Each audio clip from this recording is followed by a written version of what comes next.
राधे राधे दोस्तों, जय श्री कृष्ण। तो आइए श्रवण करते हैं श्रावण मास में 16 सोमवार व्रत कथा। एक बार शिव जी और माता पार्वती मृत लोक पर घूम रहे थे। घूमते घूमते वे विदर्भ देश के अमरावती नामक नगर में आए। उस नगर में एक सुंदर शिव मंदिर था, इसीलिए महादेव जी पार्वती जी के साथ वहां रहने लग गए।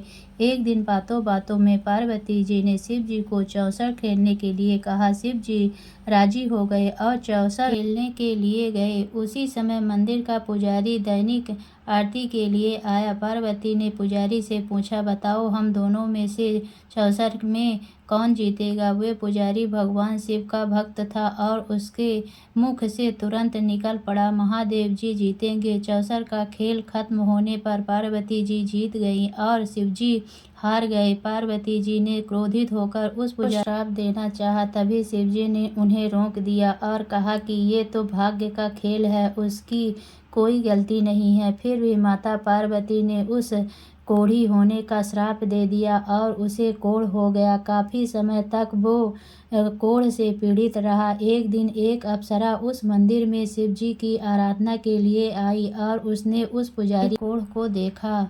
अप्सरा ने उस पुजारी को कोढ़ का कारण पूछा तो उसने सारी घटना उसे सुना दी। अप्सरा ने उस पुजारी को कहा, तुम्हें इस कोढ़ से मुक्त पाने के लिए 16 सोमवार व्रत करना चाहिए। उस पुजारी ने व्रत करने की विधि पूछी। अप्सरा ने बताया, सोमवार के दिन नहा धोकर साफ कपड़े पहन लेना और आधा किलो आटे से पंजीरी बना लेना। उस पंजीरी के 3 भाग करना। प्रदोष काल में भगवान शिव की आराधना करना। इस पंजीरी के 1/3 हिस्से को आरती में आने वाले लोगों को प्रसाद के रूप में दे देना। इस तरह 16 सोमवार तक यही विधि अपनाना। 17वें सोमवार को 1/4 गेहूं के आटे से चूरमा बना लेना और शिव जी को अर्पित कर लोगों में बांट देना। इसमें तुम्हारा कोढ़ दूर हो जाएगा। इस तरह 16 सोमवार व्रत करने से उसका कोढ़ दूर हो गया और वह खुशी खुशी रहने लगा। एक दिन शिव जी और पार्वती जी दोबारा उस मंदिर में लौटे और उस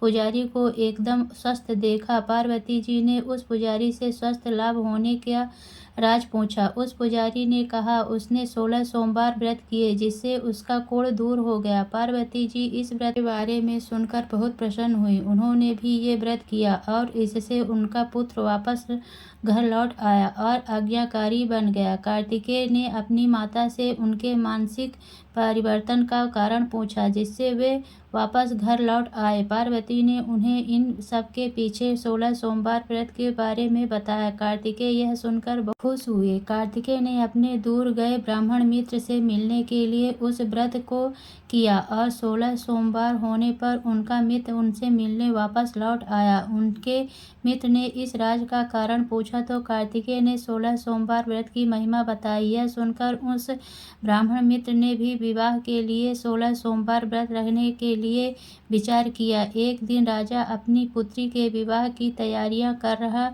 था। कई राजकुमार राजा की पुत्री से विवाह करने के लिए आए। राजा ने एक शर्त रखी कि जिस भी व्यक्ति के गले में हाथिनी वरमाला डालेगी उसके साथ ही उसकी पुत्री का विवाह होगा। ब्राह्मण भी वही था और भाग्य से उस हाथिनी ने उस ब्राह्मण के गले में वरमाला डाल दी और शर्त के अनुसार राजा ने उस ब्राह्मण से अपनी पुत्री का विवाह कर दिया। एक दिन राजकुमारी ने ब्राह्मण से पूछा, आपने ऐसा क्या पुण्य किया जो हाथिनी ने दूसरे सभी राजकुमारों को छोड़कर आपके गले में वरमाला डाली। उसने कहा, प्रिय, मैंने अपने मित्र कार्तिकेय के कहने पर 16 सोमवार व्रत किए थे। उसी के परिणाम स्वरूप तुम लक्ष्मी जैसी दुल्हन मुझे मिली। राजकुमारी यह सुनकर बहुत प्रभावित हुई और उसने भी पुत्र प्राप्ति के लिए 16 सोमवार व्रत रखा। फलस्वरूप उसके एक सुंदर पुत्र का जन्म हुआ और जब पुत्र बड़ा हुआ तो पुत्र ने पूछा, माँ, आपने ऐसा क्या किया जो आपको मेरे जैसा पुत्र मिला। उसने भी पुत्र को 16 सोमवार व्रत की महिमा बताई। यह सुनकर उसने भी राजपाट की इच्छा के लिए ये व्रत रखा। उसी समय एक राजा अपनी पुत्री के विवाह के लिए वर तलाश कर रहा था तो लोगों ने उस बालक को विवाह के लिए उचित बताया। राजा को उसकी सूचना मिलते ही उसने अपनी पुत्री का विवाह उस बालक के साथ कर दिया। कुछ सालों बाद जब राजा की मृत्यु हुई तो वे राजा बन गया। क्योंकि उस राजा के कोई पुत्र नहीं था, राजपाट मिलने के बाद भी सोमवार व्रत करता रहा। एक दिन 17वें सोमवार व्रत पर उसकी पत्नी को भी पूजा के लिए शिव मंदिर आने को कहा, लेकिन उसने कुछ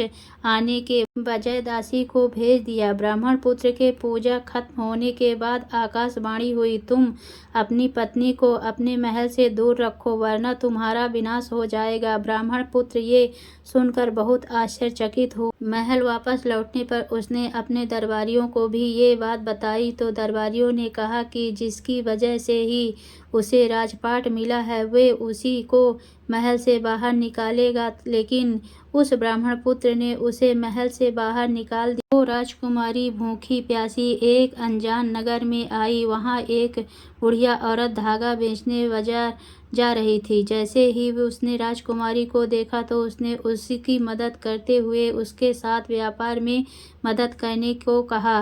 राजकुमारी ने भी एक टोकरी अपने सर पर रख ली। कुछ दूरी पर चलने के बाद एक तूफान आया और वो टोकरी उड़कर चली गई। अब वो बुढ़िया औरत रोने लग गई और उसने राजकुमारी को मनहूस मानते हुए चले जाने को कहा। उसके बाद वे एक तेली के घर पहुंची। उसके वहां पहुंचते ही सारे तेल के घड़े फूट गए और तेल बहने लग गया। उस तेली ने भी उसे मनहूस मानकर उसको वहां से भगा दिया। उसके बाद वे एक सुंदर तालाब के पास पहुंची और जैसे ही पानी पीने लगी, उस पानी में कीड़े चलने लगे और सारा पानी धुंधला हो गया।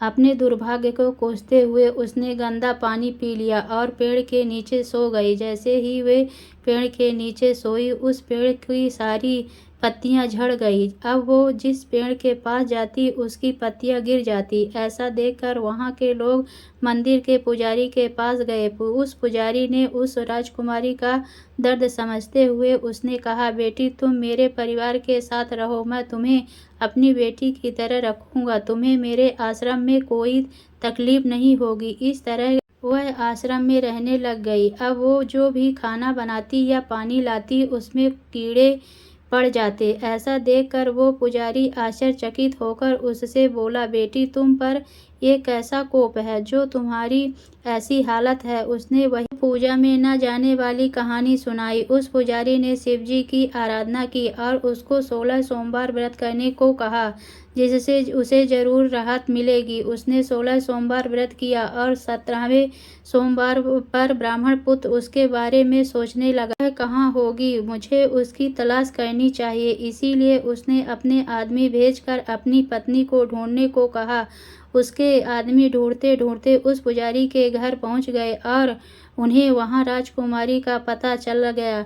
उन्होंने पुजारी से राजकुमारी को घर के जाने को कहा, लेकिन पुजारी ने मना करते हुए कहा, अपने राजा को कहो कि खुद आकर इसे ले जाएं। राजा खुद वहां पर आया और राजकुमारी को वापस अपने महल लेकर आया। इस तरह जो भी यह 16 सोमवार व्रत करता है उसकी सभी मनोकामनाएं पूरी होती हैं। तो बोलिए भोले बाबा की जय।